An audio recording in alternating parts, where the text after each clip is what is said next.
Good evening. This is Fantasy Table. I'm your host, Caleb Pemberton, along with my co-hosts, Jake Fountain and Austin Scheidt. Boys, hell of a week one. What can we say about it? What a week, man. Just ups and downs everywhere. First off, Harris's team starting off strong, then completely folding in the later half. You hate to see that. You hate to see Hogg, the Commissioner Hogg. Terrible fucking name for the league, though. Hey, I'll say amen to that right there. Yeah, I mean, we got to talk about that league name. He's the commissioner. He needs to step up, and he needs to do something about it, you know? First off, we talked about the tie. There's a big tie this week. I thought we went to the decimal system to get rid of the ties. You did. You know, we did. There was a tie. Jake and Kane. They each tied with 101.7 points this week. Jake, as a part of the owner, the team that tied, what do you have to say about that? Well, I just want to say communication between the league. I asked clearly 3 days before, like, how did I get the L? No response. You hate to see that. You know, the commissioner has to step up. Harris Bollinger has to step up in that situation. Oh, for sure. He hates black people, I think. Harris does. Well, you know, token lives matter, so... Token lives do matter. I actually heard a rumor about the Commissioner Hogg. He does not stand for the national anthem. We got a little You're Colin here Kaepernick first. in there. Yep. Another thing, did you guys hear about this? The trade rape scandal. I cannot believe it. Oh, yeah. Commissioner Harris and Logan Armstrong. Trade rape to the max. Harris wanted to trade away Cam Newton, C.J. Anderson, and Jordy Nelson for Logan's Phillip Rivers, Lamar Miller, and Rob Gronkowski. I calculated the points, boys. There is a 30-point production difference in that. How do you feel about Hogg's reaction and his response to how we all said that the trade was definitely trade rape? First off, he said it was fair. That's not fair. You just look at those 3 names. That's a load of Look at garbage, those 6 man. names. That's not fair at all. You could have asked a garbage man and he would have said that's trash. Being the commissioner, you got to own up to that. That's not fair. That is collusion in our league, I believe. Well, just an interesting move by Harris, I think, as far as C.J. Anderson coming off a good week. But he decides to trade him. And who does he get? He gets Cam Newton. Who else? No, he traded away Cam. He Yeah. got Rob Gronkowski. Who's going to see limited snaps in the weeks to come. Yes, Yeah. you know, that's just, in my opinion, and in all of our opinions, I believe I speak for everyone when I say this. Harris, man, you got to do your homework, dude. I'm sorry. Come on, man. Come on, man. And we're back. This is Fantasy Counter. Hello, everyone. Jake here with his top 5 receiver duos of the week. Jake, what you got? Well, starting off at number 5, we have Crippling Depression, which is Aaron's team. Brendan Marshall, you're looking for big points from him. He's a big play receiver. Just, we're going to see some activity from Aaron in the weeks to come. That's true. All right, who you got at number 4? Well, first off, I didn't get to finish number 5. So, Let's finish number 5 then. right. Let's finish number 5. Number 5, just hate to hear that from Brendan Marshall. Moving on, we have Aaron's second receiver, which is Mike Evans. I just love this guy. Coming in at 6'5", he's a great red zone receiver. Just look for those back corner fades. Just love him. Jameis is coming on, so look to see a lot of targets. You know, coming James has really excelled these past couple of years. Oh, I'm for really, sure. really excited to see what he Mature. can do. Mature. Oh, very mature player. I love crab legs. I think he does too. All right, what about number 4? You got a number 4? Yeah, number 4, we're coming in at North Carolina Transmen, which is owned by Caleb. That sounds like a good team right there. He has another receiver, which I just love this year, Amari Cooper. He's an Alabama graduate coming in, just big plays, you know, north and south receiver. He's coming in with 6 receptions, 137 yards last week. Just great quarterback supporting him with Derek Carr. Yeah. I drafted him, but they're on Derek, of course. That was a mistake on my part. And then also Caleb has Kelvin Benjamin coming off an ACL injury with the Panthers. You know, it's always risky. What do you think about that? Well, you know, he saw limited touches last week. 6 receptions, 91 yards, and a touchdown. Look for his productivity to increase in the weeks to come. All right, that's incredible. Transmen, look out for that team. All right, number 3. What you got, Jake? Number 3, we have the Hairy Assholes with Harris. Just 2 great receivers here. He has Julio Jones, who is tied Antonio Brown last year with the most receptions, so he's always touching the ball. And then he also has Jordy Nelson coming off another ACL injury, but he has Aaron Rodgers throwing to him, so look for big plays out of Jordy Nelson. You can never go wrong with that. Never go wrong with anyone. Great combo. Of course. All right, numero dos. Numero dos, without bias, coming from me, is happens to be my team, Stephen A. Thin Mustache. Yes, of course. Owned by myself. We have AJ Green, who's just really has been looked at as one of the more underrated receivers, I feel like.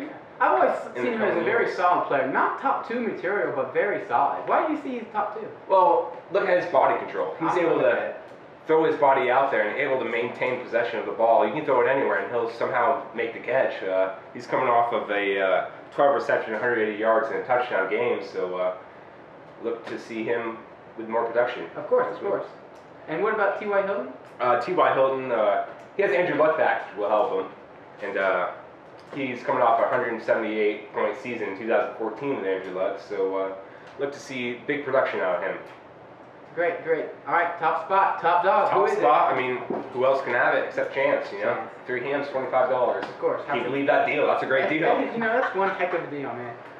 I mean, he has Antonio Brown, the top receiver in the league, let's be Yeah, honest. Yeah. He's coming off a 8 reception, 2 touchdown, 126-yard game. He's got arguably top 3 quarterback in Ben Roethlisberger passing to him. Definitely arguably, but for sure, arguably. That's just another topic for another day. I mean, And Ben Roethlisberger, just a great guy. Did not rape that girl, first off. And that motorcycle accident, I mean, come on, it was storming, no way you could see. And then Steelers have one of the most potent offenses, so just they have. Crazy. This is Fantasy Roundup. All right, let's just take a moment, everyone. Let's talk about an underappreciated, underdrafted, and just overall, like, something you don't think of every day. Kickers. The kicker.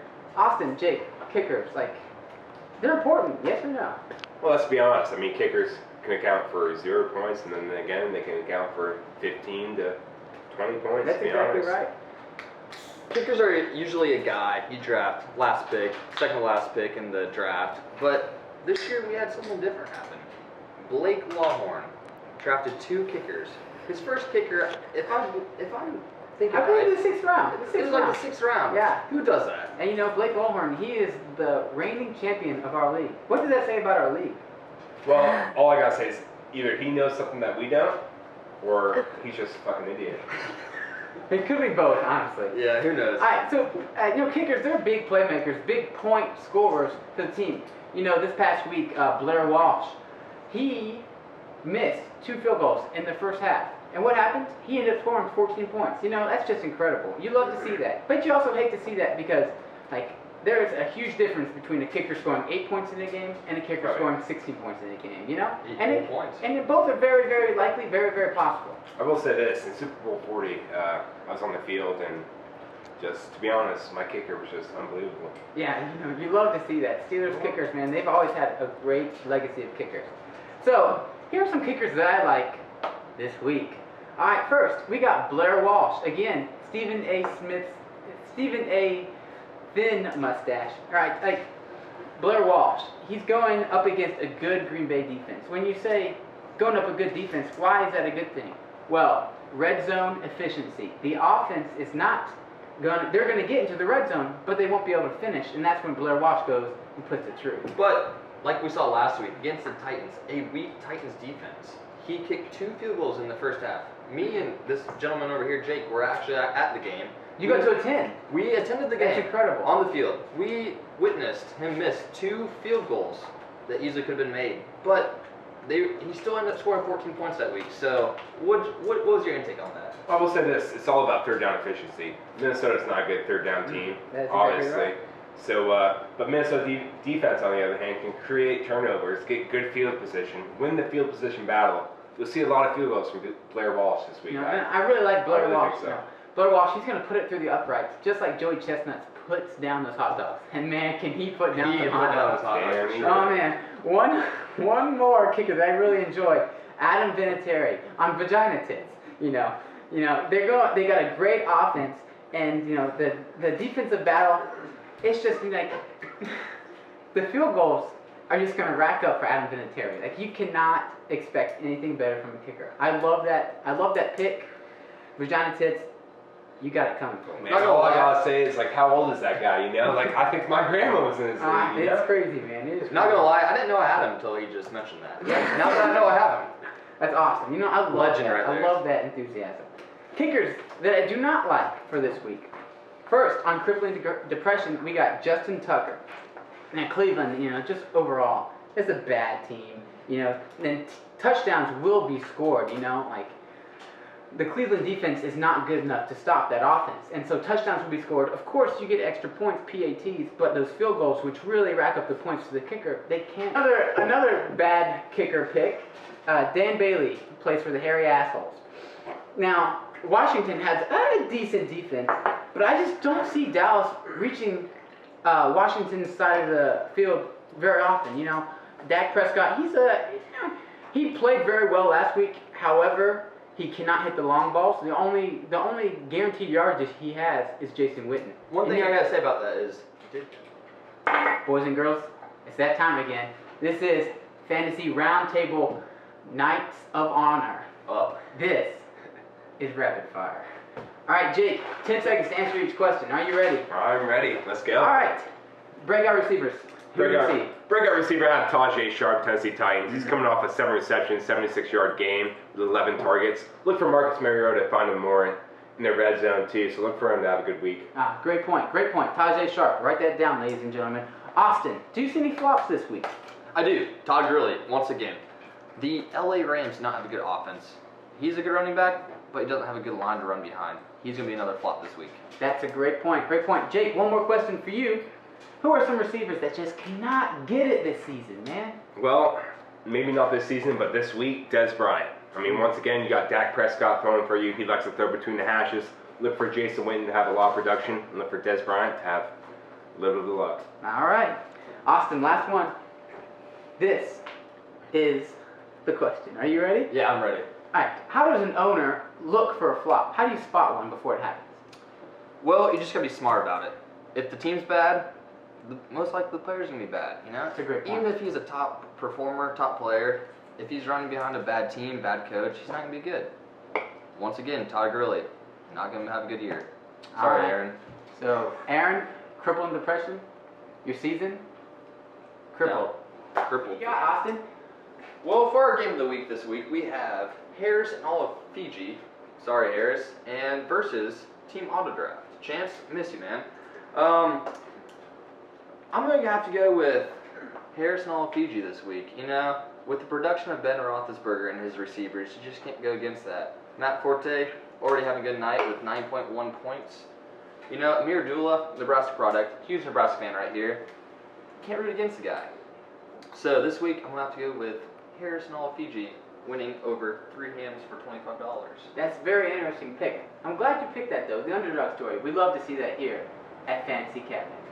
Jake, who you got? Well, like Austin, I also have Harris and all of Fiji. Look at this Steelers-Bengals game to be a dogfight. I mean, last year it ended ugly. Look at Antonio Brown to be locked down, maybe a few cheap shots here. Look at other Pittsburgh receivers to have big games. So that's why I have Harris and all of Fiji. What other Pittsburgh receivers do you see having a great game? Well, look at Eli Rogers in the slot. You have him coming up. He had a big game last year. He did. Lucky touchdown, but then again, the ball doesn't lie, Yeah, that's right. Finds the end zone. That's right. Who picked up Eli Rogers? That'd be my team. Just right. another great Stephen addition A. to Thin my mustache, receiver making corps. big moves. And for me, yours truly, pick of the week. Who you got? I got Harris and all of Fiji. Chance, I'm sorry, man. Sorry, but the Chance. numbers don't lie. Let me spit some numbers at you real quick. I don't have numbers, but I got names, so let me spit some names at you. All right. So Antonio Brown and Spencer Ware, they will go off. They're incredible players. They're just going to do incredible. Andy Dalton, though, playing that tough, nitty-gritty Pittsburgh defense. That's a fast defense now. They are That's very fast. defense. They've got great corners. They've got great linebackers. I don't know how Andy Dalton's going to perform, honestly. I do like Big Ben. Big Ben, he's got a great receiving core. He's got great running backs he can throw to if need be. Ravens defense. Andrew's got the Ravens defense. Cleveland just, like we said earlier, Cleveland sucks. And, the defense, Ravens defense, definitely going to take advantage of that terrible Cleveland offense. Julian Edelman. I love Julian Edelman. I had him a couple years ago on my fantasy team. Best draft pick of my life. That's an exaggeration. All right. And I am Caleb Pemberton. These are my friends Austin Scheidt, Jake Fountain, and Michael Roulier. And this has been Fantasy Cabinet. Thank you. Good We'll night. see you next week.